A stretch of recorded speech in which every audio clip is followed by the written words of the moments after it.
To access sound notification by using volume up and down keys in Samsung Galaxy S23 Ultra, swipe down the top of the screen and then tap setting icon.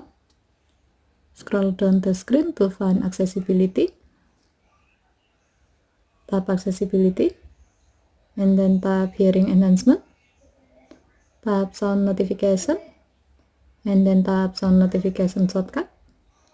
If this menu is still off, tap the on off switch until the switch turns blue to turn it on, and then select press and hold volume up and down keys for 3 seconds. Now you can open the sound notification live view by pressing the volume up key and down for 3 seconds.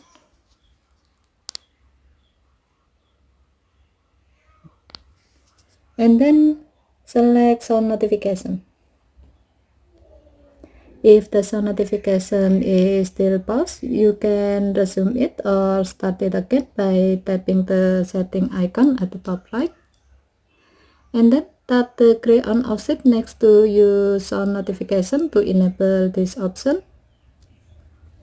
When the switch turns blue, it means that sound notification is on, and it will help you know what happened in your home by always checking for sound you want notification about, like when a smoke alarm beeps or when a doorbell rings.